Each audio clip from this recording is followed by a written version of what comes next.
Hi friends, ಎಲ್ಲರೂ ಹೇಗಿದ್ದೀರಾ friends? ನಾನು ಚೆನ್ನಾಗಿದ್ದೀನಿ, ನೀವು ಕೂಡ ಚೆನ್ನಾಗಿದ್ದೀರಾ ಅಂತ ಭಾವಿಸ್ತಾ ಇವತ್ತು ನಾವು ನಾಗಲಮಡಿಕೆ ದೇವಸ್ಥಾನಕ್ಕೆ ಹೋಗೋಣ ಅಂತ ಅಂದ್ಕೊಂಡು ಹಂಗಾಗಿ ಹೋಗ್ತಾ ಇದ್ದೀವಿ. ಇದು ಬಂದು ಪಾವಗಡ ದೇವಸ್ಥಾನ, ಶನೇಶ್ವರನ ದೇವಸ್ಥಾನಕ್ಕೆ ನಾವು ಕೈ ಮುಗಿದು ಮುಂದಕ್ಕೆ ಪಾಸ್ ಆಗ್ತಾ ಇದ್ದೀವಿ. ಇದು ತುಂಬ ಅಂದರೆ ತುಂಬಾ ಫೇಮಸ್ ಅಂತ ಹೇಳ್ಬೋದು. ಎಲ್ರಿಗೂ ಕೂಡ ಪಾವಗಡ ತಾಲೂಕಲ್ಲಿ ಯಾರ್ಯಾರು ಇರ್ತಾರೆ ಎಲ್ರಿಗೂ ಕೂಡ ಗೊತ್ತಿರುತ್ತೆ ಈ ದೇವಸ್ಥಾನ. ಸೊ ಹಾಗಾಗಿ ಕೈ ಮುಗಿದ್ಬಿಟ್ಟು ಮುಂದೆ ಹೋಗ್ತಾ ಇದ್ದೀವಿ. ಮತ್ತು ನಾವು ನನ್ನ ಮೈದಾರು ಇಬ್ಬರು ಜೊತೆಗೆ ಹೋಗಿದ್ರಿಂದ ನನ್ನ ಮೈದಾರನ್ನ ತೋರಿಸ್ತಾ ಇದ್ದೀನಿ. ಮತ್ತು ಬಂದು ಇದೇನಪ್ಪ ಅಂತ ಅಂದರೆ ಸೋಲಾರ್ ಪಾರ್ಕ್. ಇಡೀ ಭಾರತದಲ್ಲಿ ಅತಿ ದೊಡ್ಡ ಸೋಲಾರ್ ಪಾರ್ಕ್ ಅಂದರೆ ಇದೆ ಅಂತಲೇ ಹೇಳ್ಬೋದು. ಇದು ಬಂದುಬಿಟ್ಟು ಪಾವಗಡ ಮತ್ತು ನಾಗಲಮಡಿಕೆ ಹೋಗೋ ರೋಡಲ್ಲಿ ಮಧ್ಯದಲ್ಲಿದೆ. ಸೊ ಹಂಗಾಗಿ ಹೋಗ್ತಾ ವಿಡಿಯೋ ಮಾಡ್ಕೊಂಡು ಹೋಗಿದ್ದೀನಿ. ನೋಡಿ ಫ್ರೆಂಡ್ಸ್, ತುಂಬ ಅಂದರೆ ತುಂಬಾ ದೊಡ್ಡದು ಅಂತಲೇ ಹೇಳ್ಬೋದು. ನಾವೆಷ್ಟು ದೂರ ನೋಡಿದ್ರೂ ಸಹ ಬರೀ ಸೋಲಾರ್ ಪಾರ್ಕೇ ಕಾಣಿಸ್ತಾ ಇದೆ. ನೀವು ಕೂಡ ನೋಡ್ತಿದ್ದೀರಾ ಅನ್ಕೊಂತೀನಿ. ತುಂಬ ಅಂದರೆ ತುಂಬ ದೊಡ್ಡದು ಅಂತಲೇ ಹೇಳ್ಬೋದು. ಹಂಗಾಗಿ ವಿಡಿಯೋ ಮಾಡ್ಕೊಂಡು ಹೋಗಿದ್ದೀನಿ ಅಷ್ಟೇ. ಮತ್ತೆ ಬಂದ್ವಿ, ನಾವು ಎಂಟ್ರೆನ್ಸ್ ಬಂದಿದ್ದೀವಿ. ನಾಗಲಮಡಿಕೆ ಎಂಟ್ರೆನ್ಸ್ ಬಂದುಬಿಟ್ಟು ಕೈಕಾಲು ಮುಖ ತೊಳೆಯೋಣ ಅಂತ ಹೇಳಿ ಹೋಗಿದ್ದೀವಿ. ನನ್ನ ಮಕ್ಕಳು ತೊಳ್ಕೊಳ್ತಾ ಇದ್ದಾರೆ, ನೀವು ಕೂಡ ನೋಡ್ತಾ ಇದ್ದೀರಾ. ಫಸ್ಟ್ ಅವ್ರು ತೊಳ್ಕೊಂಬರಲಿ, ಆಮೇಲೆ ನಾವು ಮುಖ ತೊಳೆಯೋಣ ಅಂತ ಹೇಳಿ ಅಂದ್ಕೊಂಡು ವೆಯ್ಟ್ ಮಾಡ್ತಾ ಇದ್ವಿ ಈ ಕಡೆ. ಅದಾದಮೇಲೆ ನೋಡಿ ನನ್ನ ತಂಗಿ ಇವರು ಮತ್ತು ನನ್ನ ತಂಗಿ ಮಗ, ಇವನಂತೂ ಸಖತ್ ಕ್ಯೂಟ್ ಅಂದರೆ ಕ್ಯೂಟು. ನಮಗಂತೂ ತುಂಬ ಇಷ್ಟ. ನಾವು ಮನೇಲೆ ಚಿಕ್ಕವನಂದರೆ ಇವನೇನ, ನನ್ನ ಮಕ್ಳನ್ನ ಬಿಟ್ಟರೆ ಇವನು ನೆಕ್ಸ್ಟ್ ಇದ್ದಾನೆ. ಸೊ ಹಂಗಾಗಿ ಜಶ್ವಿಕ್ ಅಂತ ಹೇಳಿಬಿಟ್ಟು ತುಂಬ ಅಂದರೆ ತುಂಬಾ ಇಷ್ಟ ನಮಗಂತೂ. ನಾವು ಎಲ್ಲ ಕೆಲವೊಂದು ಟೈಮ್ ಅಷ್ಟೇ ಸೇರೋದು ಹಬ್ಬಗಳಲ್ಲಿ, ಜಾತ್ರೆಗಳಲ್ಲಿ. ಸೊ ನಮ್ಮೂರಿಗೆ ಹಂಗಾಗಿ ತುಂಬ ಅಂದರೆ ತುಂಬ ಇಷ್ಟ ನಮಗೆ. ಸೊ ಕ್ಯೂಟ್ ನಗು ಅಂತಲೇ ಹೇಳ್ಬೋದು. ಮತ್ತೆ ನಾಗರಕಲ್ ಹತ್ರ ಬಂದ್ವಿ ನಾವು. ಬಂದಾದ್ಮೇಲೆ ನೋಡಿ ಇವ್ರ ಮೇಲೆ ಕೋತಿ ಕುತ್ಕೊಂಡು ಸವಾರಿ ಮಾಡ್ತಾ ಇದೆ. ಒಂದು ಪ್ರದಕ್ಷಿಣೆ ಮುಗಿಯೋವರೆಗೂ ಕೂಡ ಇದೇ ರೀತಿ ಬಾಳೆಹಣ್ಣನ್ನು ಅವ್ರು ಕೊಟ್ಟಂಗೆಲ್ಲ ಬಾಳೆಹಣ್ಣು ತಿಂತಲೇ ಇದೆ ಅಂತಲೇ ಹೇಳ್ಬೋದು.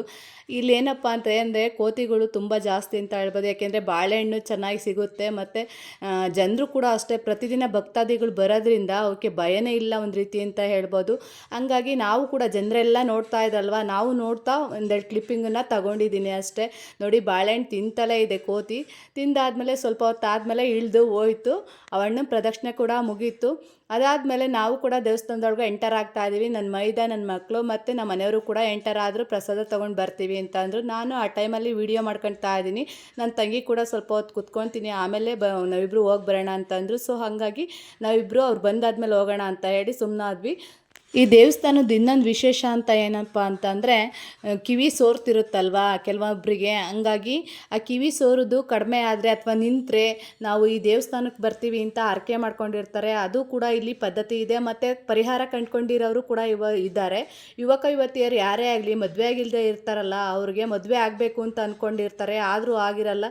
ಅಂಥವರು ಯಾರು ಶಾಸ್ತ್ರ ಕೇಳ್ತಾರೆ, ಆ ಶಾಸ್ತ್ರದಲ್ಲಿ ನಾಗರದೋಷ ಇದೆ ಅಂತ ಹೇಳ್ತಾರಲ್ಲ, ಆ ನಾಗರದೋಷ ಪರಿಹಾರ ಮಾಡ್ಕೊಳ್ಳಿಕ್ಕೆ ಇಲ್ಲಿ ಬರ್ತಾರೆ. ಮತ್ತು ಪರಿಹಾರ ಕೂಡ ಮಾಡ್ಕೊಳ್ತಾರೆ. ಬೆಳ್ಳಿ ನಾಗರನ್ನ ಪೂಜೆ ಮಾಡಿ ಇಲ್ಲಿ ಪರಿಹಾರ ಕಂಡ್ಕೊಳ್ತಾರೆ. ಮತ್ತೇನಪ್ಪ ಅಂತ ಅಂದರೆ, ನವದಂಪತಿಗಳು ಅಂದರೆ ಹೊಸ್ದಾಗಿ ಮದುವೆ ಆಗಿರ್ತಾರಲ್ವ, ಅವರು ಯಾವುದೇ ದೋಷ ಇಲ್ಲದಲೇ ಸಂತಾನ ಭಾಗ್ಯ ಸುಲಲಿತವಾಗಿ ಲಭಿಸ್ಲಿ ಅಂತಲೂ ಕೂಡ ಇಲ್ಲಿಗೆ ಬರೋ ಪದ್ಧತಿ ಮೊದಲಿಂದಲೂ ಕೂಡ ನಡ್ಕೊಂಬಂದತ್ತೆ. ಮತ್ತು ನಂಬ್ತಾರೆ ಜನ ಕೂಡ, ಅಷ್ಟು ನಡ್ಕೊಂಡು ಬಂದಿದೆ ಅಂತಲೇ ಹೇಳ್ಬೋದು. ನೋಡ್ರಿ ಕೋತಿ, ನೋಡ್ರಿ ಇಲ್ಲಿ ಬ್ಯಾಗನ್ನು ಕಿತ್ಕೊಂಡು ಹೋಗ್ತಿದೆ. ಇಲ್ಲಿ ಕೋತಿ ಕಾಟ ತುಂಬ ಜಾಸ್ತಿ ಅಂತಲೇ ಹೇಳ್ಬೋದು. ಮತ್ತು ಇಲ್ಲಿ ಹೋಮ ಕೂಡ ಮಾಡ್ತಿದ್ದಾರೆ, ನೋಡ್ತಿದ್ದೀರಲ್ವ. ಇಲ್ಲೇನಪ್ಪ ಅಂತ ಅಂದರೆ, ಕುಕ್ಕೆ ಸುಬ್ರಹ್ಮಣ್ಯ ಸ್ವಾಮಿ ದೇವಸ್ಥಾನ ಬಿಟ್ಟರೆ ನೆಕ್ಸ್ಟ್ ಇದೇ ಫೇಮಸ್ ಅಂತಲೇ ಹೇಳ್ಬೋದು ಸರ್ಪದೋಷ ಪರಿಹಾರ ಮಾಡೋದ್ರಲ್ಲಿ. ಸೊ ನಾವು ಕೂಡ ಮದುವೆ ದಸರಲ್ಲಿ ಇಲ್ಲಿಗೆ ಬಂದಿದ್ವಿ. ನಮಗೂ ಕೂಡ ಒಂದು ರೀತಿ ಒಳ್ಳೆಯದೇ ಆಗೈತೆ ಅಂತ ಹೇಳ್ಬೋದು. ಇಲ್ಲಿ ವರ್ಷಕ್ಕೊಂದ್ಸತಿ ಷಷ್ಠಿ ಅಂತ ಹೇಳಿ ಜಾತ್ರೆ ಕೂಡ ಮಾಡ್ತಾರೆ. ಇಲ್ಲಿ ಆ ಜಾತ್ರೆಯಲ್ಲಿ ತುಂಬ ಜನ ಸೇರ್ತಾರೆ ಅಂತಲೇ ಹೇಳ್ಬೋದು. ಎಷ್ಟಂದರೆ ಹೇಳಲಿಕ್ಕಾಗಲ್ಲ, ಅಷ್ಟು ಚೆನ್ನಾಗಿ ಜನರು ದೇವ್ರನ್ನ ನಂಬಿಯವ್ರೆ, ಭಕ್ತರು ಅಂತಲೇ ಹೇಳ್ಬೋದು.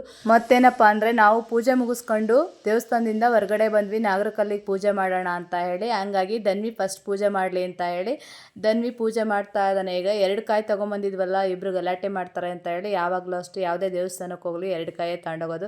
ಏಕೆಂದರೆ 1 ಕಾಯಿ ತೊಗೊಂಡೋದ್ರೆ ನಾನು ಹೊಡಿಬೇಕು ಅಂತ ಇಬ್ಬರು ಸೇರಿ ಗಲಾಟೆ ಮಾಡ್ತಾರೆ. ಸೊ ಹಾಗಾಗಿ 2 ಕಾಯಿ ತೊಗೊಂಡೋಗಿದ್ವಿ. ಇಬ್ಬರು ಹೊಡಿಲಿ ಅಂತ ಹೇಳಿ ಫಸ್ಟ್ ಧನ್ವಿನೇ ಮಾಡಲಿ ಅಂತ ಹೇಳಿ ಧನ್ವಿ ಕೈಲಿ ಪೂಜೆ ಮಾಡಿಸ್ತಾ ಇದ್ದೀನಿ. ನಾನು ಮಾಡಬೇಕು, ವೆಯ್ಟ್ ಮಾಡ್ತಾ ಇದ್ದೀನಿ. ಧನ್ವಿ ಪೂಜೆ ಮುಗೀತು. ಮತ್ತು ಈ ಕಡೆ ಬಂದ ಅನ್ವಿ ನೆಕ್ಸ್ಟು ಅಷ್ಟೊತ್ತಿಗೆ ಹಸು ಬಂತು. ಹಸು ಅಂದರೆ ಅವನಿಗೆ ತುಂಬ ಪಂಚಪ್ರಾಣ ಅಂತಲೇ ಹೇಳ್ಬೋದು. ಈ ದೇವಸ್ಥಾನಕ್ಕಿಂತ ಹೆಚ್ಚು ಪ್ರೀತಿ ಅವನಿಗೆ ಹಸು ಬಂದಿದ್ದೆ ಅಂತಲೇ ಹೇಳ್ಬೋದು. ಸೊ ಹಂಗಾಗಿ ನೋಡ್ತಿದ್ದಾನೆ. ನೋಡಿ ಪೂಜೆ ಮಾಡಿಬಿಟ್ಟು ಮತ್ತೆ ಕೈ ಮುಗಿದು ಅದಕ್ಕೆ ಇದನ್ನು ಬಾಳೆಹಣ್ಣು ಕೊಡ್ತಾ ಇದ್ದ. ಹಂಗಾಗಿ ನಾನು ಫಸ್ಟ್ ಪೂಜೆ ಮಾಡೋಣ ಅಂತ ಹೇಳಿ ಬಂದೆ. ಪೂಜೆ ಮಾಡಿಕೊಂಡು ಆಮೇಲೆ ನಾನು ಕೂಡ ಬಾಳೆಹಣ್ಣು ಕೊಡು ಅಂತ ಅಂದರು ನಮ್ಮ ಮನೆಯವರು, ನನಗೂ ಕೂಡ. ಸೊ ಹಾಗಾಗಿ ಫಸ್ಟು ಪೂಜೆ ಮಾಡೋಣ ಅಂತ ಹೇಳಿ ಮಾಡ್ಕೊತಾ ಇದ್ದೀನಿ. ನಾವು ಮದುವೆ ಆದ ಹೊಸ್ತ್ರಲ್ಲಿ ನಾವು ಕೂಡ ಇಲ್ಲಿಗೆ ಬಂದಿದ್ವಿ. ಸೊ ಹಂಗಾಗಿ ನಮಗೂ ಒಳ್ಳೆಯದಾಗಿದೆ ಅದರಿಂದ. ನೋಡಿ ಪೂಜೆ ಮುಗೀತು. ಪೂಜೆ ಮುಗ್ದಿದ್ದಾದಮೇಲೆ ಬಾಳೆಹಣ್ಣನ್ನು ಕೊಡ್ತಾ ಇದ್ದೀನಿ. ಹಸು ಒಂದು ರೀತಿ ಒಳ್ಳೆಯದೇ ಅಂತ ಹೇಳ್ಬೋದು. ಯಾವುದೇ ಪೂಜೆ ಆಗಲಿ ಮನೇಲಿ ಏನಾದರೂ ಹಬ್ಬ ಮಾಡಿದ್ರೆ ಹಸುನ ಒಳಗಡೆ ಕರ್ಕೊಳ್ಳೋ ಪದ್ಧತಿ ನಮ್ಮ ಹಿಂದೂ ಸಂಪ್ರದಾಯದಲ್ಲೇ ಇದೆ. ಹಂಗಾಗಿ ನಮಗೂ ಕೂಡ ಹಸು ಬಂತಲ್ವ, ತುಂಬ ಇಷ್ಟ ಆಯಿತು. ನನ್ನ ಮಗನಿಗೆ ಹಸು ಅಂದರೆ ಪಂಚಪ್ರಾಣ. ನಾನು ಬಾಳೆಹಣ್ಣು ಕೊಡ್ತೀನಿ, ನಾನು ಬಾಳೆಹಣ್ಣು ಕೊಡ್ತೀನಿ, ನಾನು ಕೊಡ್ತಿದ್ದನೋ ಸಹ ಕಿತ್ಕೊಂಡು ಅವನೇ ಕೊಡ್ತಾ ಇದ್ದಾನೆ. ಅಷ್ಟು ಇಷ್ಟ. ನಮ್ಮ ಮನೆ ಹತ್ರ ಇರುವಾಗಲೇ ಅದು ಬಂದರೂ ಕೂಡ ಅದು ಬಾಳೆಹಣ್ಣು ಕೊಡೋಕ್ಕಾಗಲ್ಲ, ಏನನ್ನಾಗಲಿ ಒಟ್ಟಿಗೆ ಅದು ಮುಟ್ಟೋಕ್ಕೆ ಟ್ರೈ ಮಾಡ್ತಿರ್ತಾನೆ.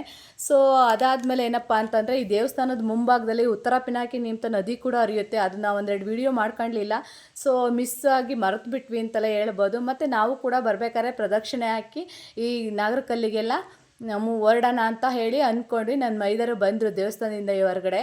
ಸೊ ಹಂಗಾಗಿ ಹೊರಡೋಣ ಅಂತ ಅಂದ್ಕೊಂಡ್ವಿ. ನೋಡಿ, ಇಲ್ಲಿ ಬತ್ತನ ಪಾರ್ಕ್ ಇದೆ. ಇಲ್ಲಿ ಅದ್ರ ಬಿಟ್ಟು ಸ್ವಲ್ಪ ದೂರದಲ್ಲೇ ಪಾರ್ಕ್ ಇದೆ. ಇಲ್ಲಿ ಪಾರ್ಕಲ್ಲಿ ಮಕ್ಕಳನ್ನ ಆಟ ಆಡಿಸ್ಕೊಂಡು ಬರೋಣ ಅಂತ ಹೇಳಿ ಕರ್ಕೊಂಡು ಹೋದ್ವಿ ಸ್ವಲ್ಪ ಹೊತ್ತು. ನನ್ನ ಮಕ್ಕಳು ಮಾತ್ರ ತುಂಬ ಚೆನ್ನಾಗಿ ಎಂಜಾಯ್ ಮಾಡಿದ್ರು ಅಂತಲೇ ಹೇಳ್ಬೋದು. ಸಖತ್ತಾಗಿ ಎಂಜಾಯ್ ಮಾಡಿದ್ರು. ಮತ್ತು ನನ್ನ ಮೈದನ ಮಗ ಬಂದಿದ್ನಲ್ವ ಚಿಕ್ಕವನು, ಜಶ್ವಿಕ್ ಅಂತ ಹೇಳಿ, ಅವನಂತೂ ಇವ್ರ ಜೊತೆ ಆಡೋಕ್ಕೆ ತುಂಬ ಇಷ್ಟ. ಆಮೇಲೆ ಆಟದ ಸಾಮಾನೆಲ್ಲ ಇತ್ತಲ್ವ ಆಟ ಆಡಲಿಕ್ಕೆ, ತುಂಬ ಚೆನ್ನಾಗಿ ಇಂಥ ಪಾರ್ಕಿಗೆ ಕರ್ಕೊಂಡು ಹೋಗೋದು ನಾವು ಆದಷ್ಟು ಕಡಿಮೆನೇ. ಯಾಕೆಂದರೆ ಬರೀ ಸ್ಕೂಲಿಗೆ ಹೋಗೋದ್ರಿಂದ ಬರೀ ಮಕ್ಕಳು ಸ್ಕೂಲು ಸ್ಕೂಲು ಮನೆ ಅಂತ ಅಂತಿರ್ತಾರಲ್ವ. ಸೊ ಇಂಥ ಆಟಗಳೆಲ್ಲ ಒಂದು ರೀತಿ ಕಡಿಮೆ ಅಂತಲೇ ಹೇಳ್ಬೋದು. ಈ ರೀತಿ ಆಟ ಆಡಿಸ್ತಾ ಇದ್ದರೆ ಒಂದು ರೀತಿ ದೈಹಿಕವಾಗಲಿ ಮಾನಸಿಕವಾಗಲಿ ಮಕ್ಕಳು ತುಂಬಾ ಬಲಶಾಲಿ ಆಗ್ತಾರೆ ಅಂತಲೇ ಹೇಳ್ಬೋದು. ಮತ್ತು ನನ್ನ ತಮ್ಮ, ನಮ್ಮ ಚಿಕ್ಕಪ್ಪ, ನಮ್ಮ ಚಿಕ್ಕಮ್ಮ, ಮತ್ತು ನಮ್ಮ ಅಪ್ಪ ಅಮ್ಮ, ನಮ್ಮ ದೊಡ್ಡಪ್ಪ, ನಮ್ಮ ದೊಡ್ಡಮ್ಮ ಎಂಬ ಭಾವನೆ ಮಕ್ಕಳಲ್ಲೂ ಕೂಡ ಮನೆ ಮಾಡುತ್ತೆ ಅಂತಲೇ ಹೇಳ್ಬೋದು. ಒಂದು ರೀತಿ ಈ ರೀತಿ ಪಿಕ್ನಿಕ್ ಇದ್ದಂಗೆ ಇರುತ್ತೆ ಮಕ್ಕಳಿಗೆ. ಈ ರೀತಿ ಕರ್ಕೊಂಡೋಗೋದ್ರಿಂದ ಫ್ಯಾಮಿಲಿ ಸೆಂಟಿಮೆಂಟು ಹೆಚ್ಚೋಕ್ಕೆ ಇದೊಂದು ರೀತಿ ಅವಕಾಶ ಸಿಕ್ಕದಂಗೆ ಆಗುತ್ತೆ ಮಕ್ಕಳಿಗೆ. ಮಕ್ಕಳು ಅಷ್ಟೇ ಮುಂದಕ್ಕೆ ಇವ್ನು ನನ್ನ ತಮ್ಮ ಅಂತಾರೆ, ಅವ್ರೂ ನಮ್ಮ ಅಣ್ಣ ಅಂತಾನೆ. ಇದೊಂದು ಬಾಂಧವ್ಯ ತುಂಬಾ ಚೆನ್ನಾಗಿರುತ್ತೆ ಅಂತ ಹೇಳ್ಬೋದು. ಸೊ ಓಕೆ ಫ್ರೆಂಡ್ಸ್, ಇಷ್ಟ ಆಗಿತ್ತು ಇವತ್ತಿನ ಕ್ಲಿಪ್ಪಿಂಗ್ ಅಂತ ಹೇಳ್ತಾ, ನಾವಂತೂ ತುಂಬ ಚೆನ್ನಾಗಿ ಎಂಜಾಯ್ ಮಾಡಿದ್ವಿ ಅಂತಲೇ ಹೇಳ್ಬೋದು. ಇವತ್ತಿನ ಡೇ ಹೆಂಗೋಯ್ತು ಅಂತಲೇ ಗೊತ್ತಿಲ್ಲ. ಸೊ ಇಷ್ಟ ಆಗಿದ್ದಲ್ಲಿ ಲೈಕ್ ಮಾಡಿ, ಶೇರ್ ಮಾಡಿ, ಸಬ್ಸ್ಕ್ರೈಬ್ ಮಾಡ್ಕೊಂಡು ಹಾಗೆ ಸಪೋರ್ಟ್ ಕೂಡ ಮಾಡಿ ಫ್ರೆಂಡ್ಸ್ ಅಂತ ಕೇಳ್ತಾ ಈ ವಿಡಿಯೋ ಎಲ್ಲಿಗೆ ಎಂಡ್ ಮಾಡ್ತಾ ಇದ್ದೀನಿ ಫ್ರೆಂಡ್ಸ್.